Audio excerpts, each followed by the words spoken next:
Oi, gente, estamos de volta para terminar o capítulo 16. Nessa segunda parte, nós veremos mais algumas funções oxigenadas e a função amina, que é uma função nitrogenada.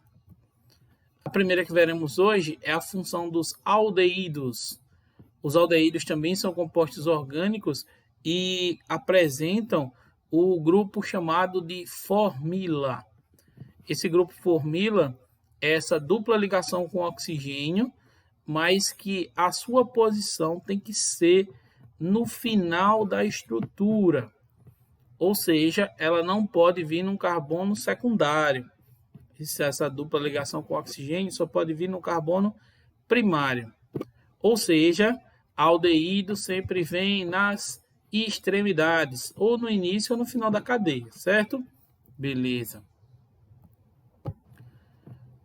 A nomenclatura dos aldeídos ela gira em torno do prefixo e o infixo, que nós já vimos nas regras anteriores, onde o prefixo é a quantidade de carbonos, o infixo vai ser se existe ligação dupla ou tripla entre carbonos, e a terminação do aldeído, que para esse sim vai mudar, né? Como agora a função é aldeído, a terminação vai ser al.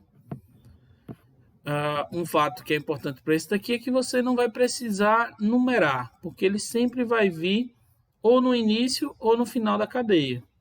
Então, se for somente com terminação al, você sabe que sempre ele vai vir ou vai estar no início ou vai estar no final.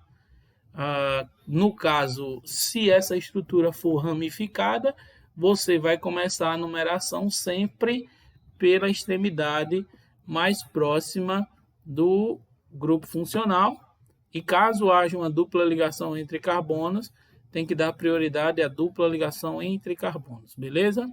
Então aqui tem alguns exemplos, como metanal, um carbono, etanal, et, 2 carbonos, 3 carbonos, prop, 4 carbonos, but. Só tem ligação simples entre carbonos, todos têm o infixo an.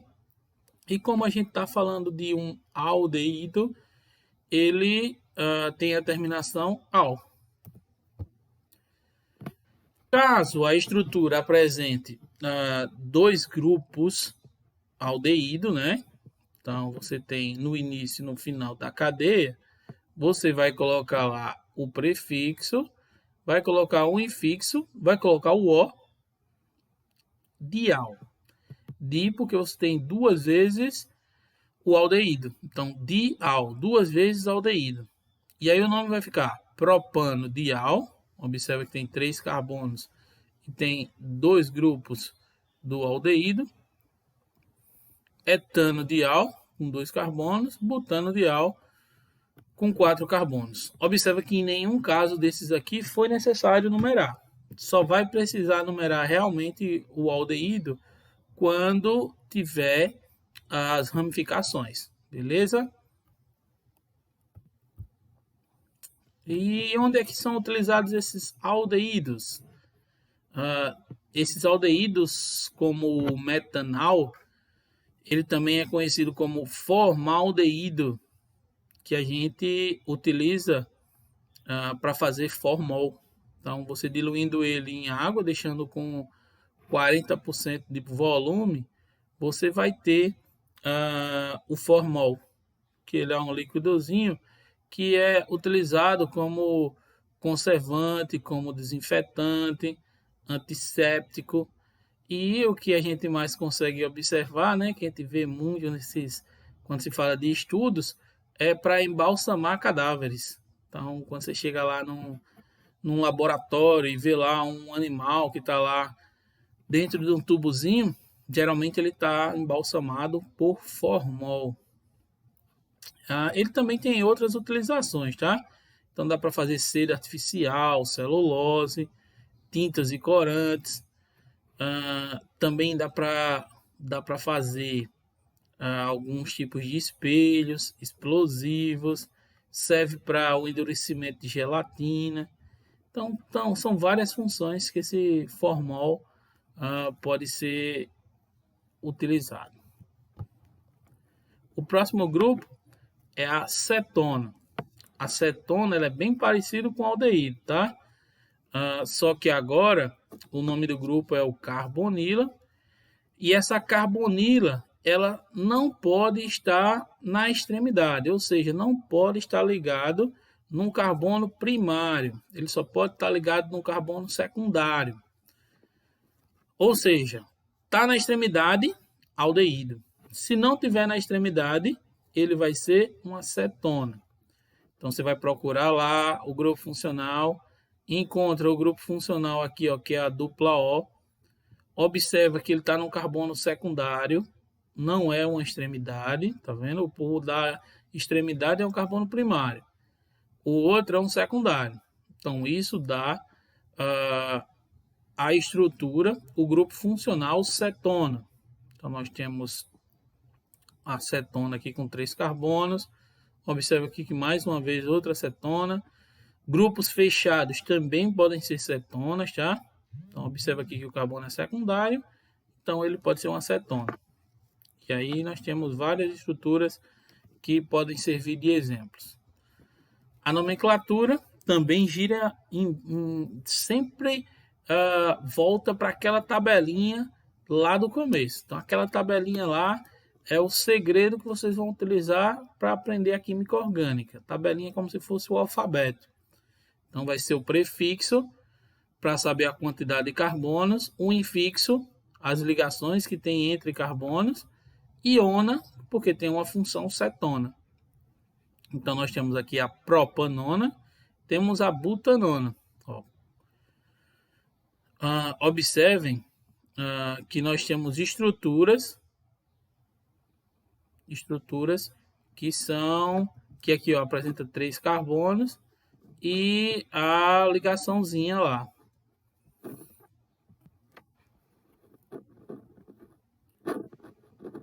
Quando a estrutura ela for maiorzinha, tá? Quando for uma estrutura grande, existe a possibilidade de numerar essa estrutura.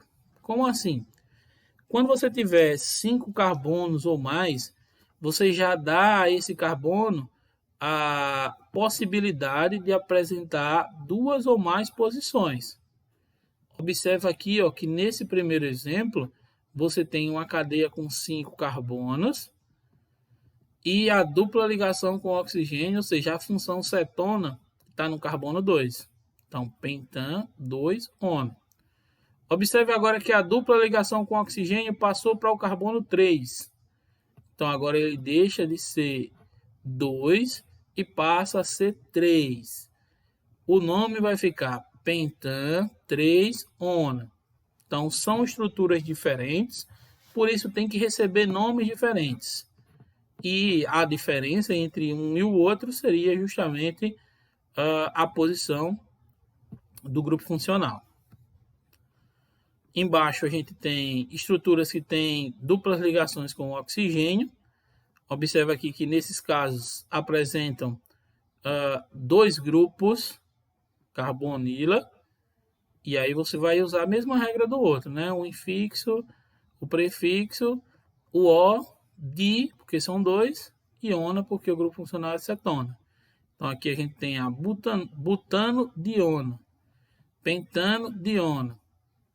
Observa que no primeiro não foi numerado, mas no segundo ele numerou 2 e 3. Por quê? Porque existe mais de uma possibilidade nesse segundo. Enquanto no primeiro não há nenhuma outra forma de colocar esse grupo funcional, no segundo eu já posso colocar no 2, no 3 ou no 2 e no 4. Então são 2 possibilidades, então eu tenho que numerar a estrutura para poder dar o nome certinho da cadeia. Como o nome já sugere, né? A função cetona tem como principal, como mais conhecida substância, a acetona. Então, a acetona ele é um removedor de tintas, né? Pode ser utilizado em outros tipos de produtos, como na área farmacêutica, como o próprio a não ser só usado apenas como removedor, como também ele pode ser um tipo de solvente, né? E ele é bem popular entre as meninas, né? O esmalte, ele requer muito uso de acetona.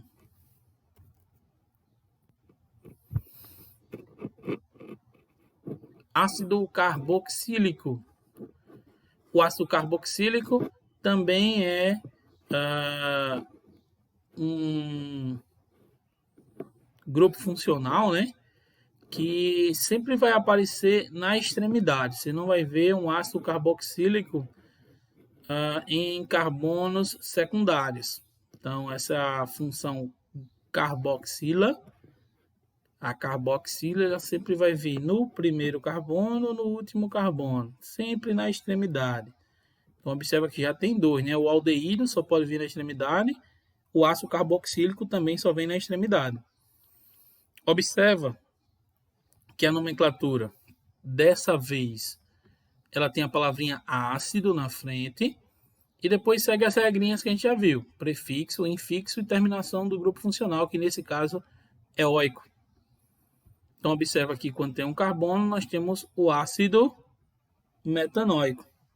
Quando temos 2 carbonos, ácido etanóico. 4 carbonos, ácido butanoico. 3 carbonos, mas agora observa que apareceu uma ligação dupla.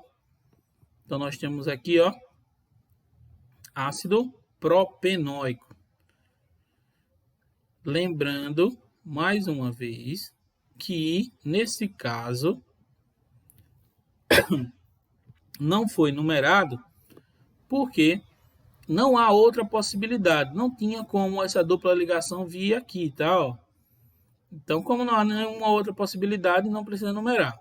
Se a estrutura for maior, aí sim, obrigatoriamente tem que ser numerado, tá beleza? Pode vir também no início e no final? Pode. Caso venha no início e no final, você vai seguir as mesmas regras que a gente viu nos anteriores. Coloca a palavrinha ácido, aí a quantidade de carbonos, as ligações entre carbonos, o O dioico. Beleza? 2 vezes di. Se vier 3, tri, 4, tetra e assim por diante. Isso serve tanto para ramificação quanto para grupo funcional. Observa agora esse próximo slide que fala sobre o principal uso do ácido acético. Observa aí que o mais popular é o ácido etanóico, que também é chamado de ácido acético, beleza?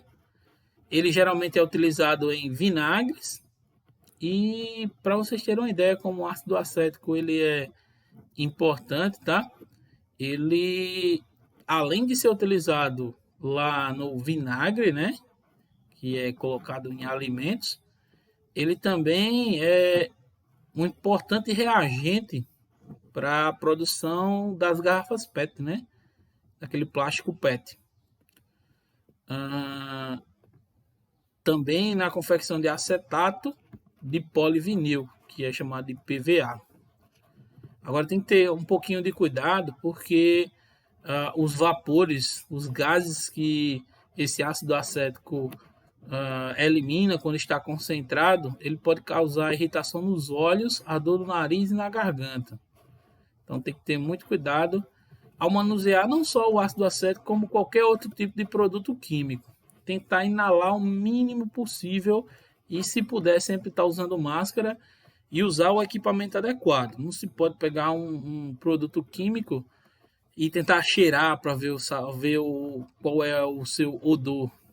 Não pode. Você tem que tentar evitar o máximo possível, até porque tem substâncias químicas que, mesmo sendo inodoras, elas fazem muito mal para o nosso organismo. Outra coisa que é bem interessante sobre o ácido acético, né, é que boa parte dele é obtida por meio de reciclagem. Então, quando a gente fala lá de garrafa PET, né, hoje em dia a garrafa PET ela é muito comum no meio industrial. E aí hoje em dia eles já conseguem fazer com que boa parte desse plástico ele seja reaproveitado.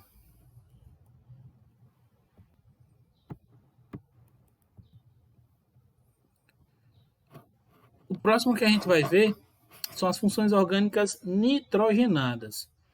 Como a oxigenada vem de oxigênio, a nitrogenada vai vir de quê? Do nitrogênio, é isso aí. Observem que, nesse caso, a função que nós vamos analisar é a função amina.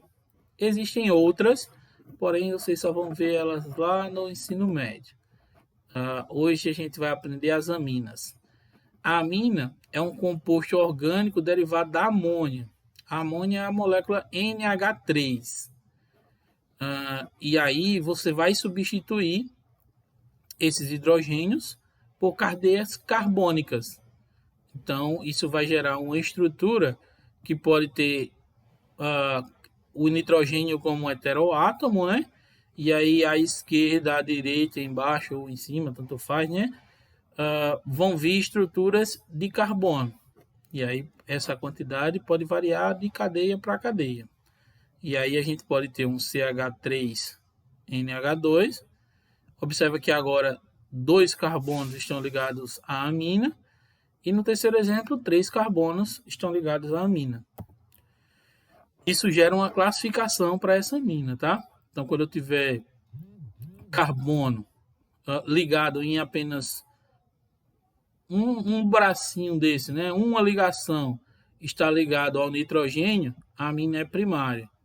Então, se o nitrogênio tiver 2 carbonos ao redor, é um secundário. E se tiver as 3 ligações que o nitrogênio dispõe tiverem carbonos, então essa amina passa a ser uma amina terciária. A nomenclatura das aminas. Então, observa lá que a amina também segue as regras que nós analisamos, prefixo, infixo, e lá no final você vai colocar o grupo amina.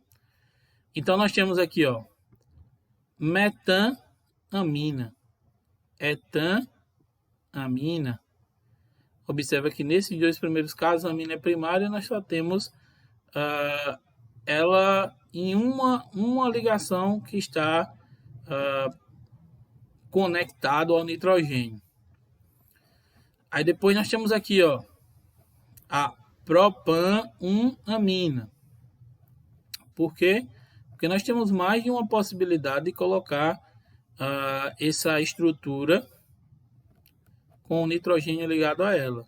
Então, pode estar no carbono 1 ou no carbono 2, carbono primário ou secundário, né? Então, propan-1-amina. Se tiver no segundo carbono, propan-2-amina. Então, é só colocar a palavrinha amina e seguir as regras que nós já utilizamos nas funções anteriores. Então, aí a gente finaliza esse capítulo. Espero que vocês tenham entendido, tenham gostado aí. Na próxima aula a gente tira dúvidas e responde umas questõezinhas. Então, beleza? Tchau, tchau. Até a próxima.